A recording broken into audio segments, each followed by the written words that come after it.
Hello everyone, today we will talk about the transit of the Sun. The transiting Sun is in Quincunx with natal Ceres.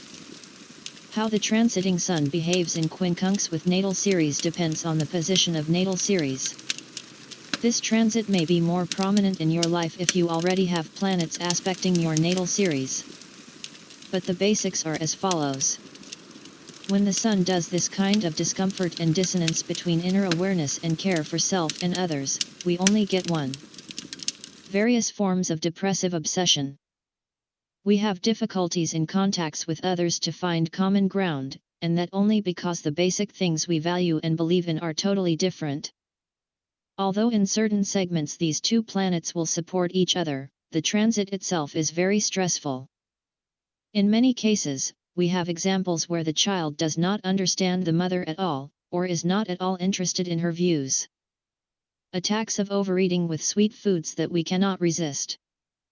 Or a situation at work where we simply cannot agree with colleagues on a joint task.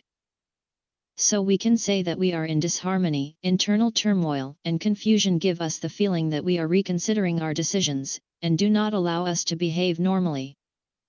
That's why such transits exist for individuals, precisely to remind them to find a balance between who we are on the inside and how we creatively present it.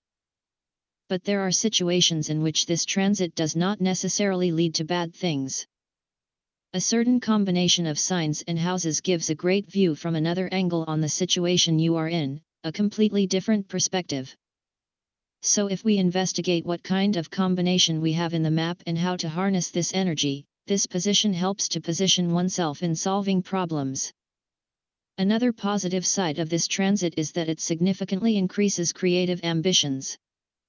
With new and innovative ideas that you present to your environment, you yourself become very interesting. This position of the planet happens twice a year. Both transits are different, but that's why the position of Ceres is key.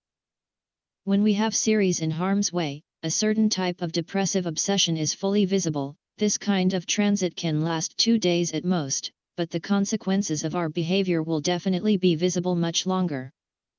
With such natal charts, in those 2 days, phenomena of unreliability are visible. The curiosity of peering into other people's lives can be so great that it borders on uncultured behavior in society. Although we persistently try to fit into the environment, be it relatives, parents, friends, or business, we simply cannot establish harmony. The parent-child relationship and vice versa is disastrous. Another very important thing is that we tend to consume unhealthy food or almost no food during that period. We don't eat at all because of too much tension, and we transfer such treatment to the environment around us. Be that as it may, on such a transit of the Sun with Ceres in harm, if you are aware of it, you should not pay much attention in terms of how you position yourself on the outside, but how deep you can look inside and look at yourself. That way we get a real point of view from another angle. But as we have already stated, there are also extremely good things about this transit. Even though the transit itself is mismatched and confused, the compatibility of the planets will support both sides, whatever they are.